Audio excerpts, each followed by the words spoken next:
So ayun guys, glory na pala ako dito tapos plus 55 mmR lang yung nadagdag. By the way, day 3 na tayo sa pagpapatop global kay Irithel.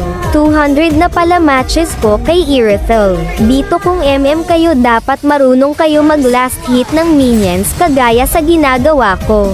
Para makalamang kayo sa katapat nyo. Huwag nyo gayahin si Ixia dito. Ang bilis niya mag-clear kaso di niya nila-last hit kaya lamang ako dyan. Kaya dito gap na siya level 4 na ako tapos level 3 pa lang siya. At dahil dun tatakutin natin siya para umuwi at lalong mag-up sa gold. Kaya dito 4 na silang dumalaw sa gold lane at nabigyan ako dyan tapos tingnan nyo ginawa ng drop.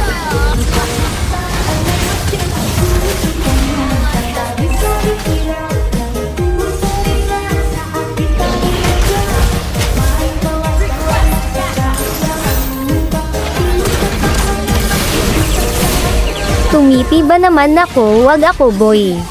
Dito nag-clash ulit kala nila kaya nila kasi lamang na sila naka-item na ako di pitas yung dalawa.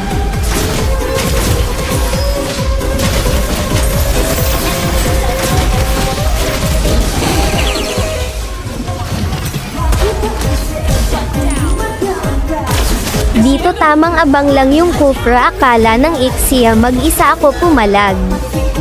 Di patay yung gago.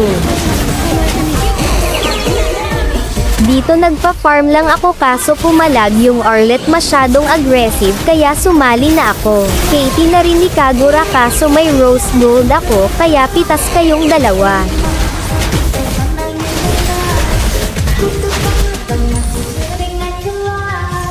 Dito tamang abang lang kami kaso nag-check mo si Grok kaya sabi ko pwede yan bigyan tapos yung nila nag-back up sa Grok kaya ayun pati siya nawala kaya easy lord kami.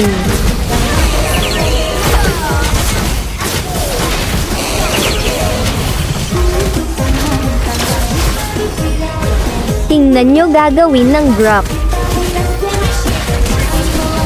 Ahaha, nice game sa mga nakakampi ko at nice game din sa kalaban.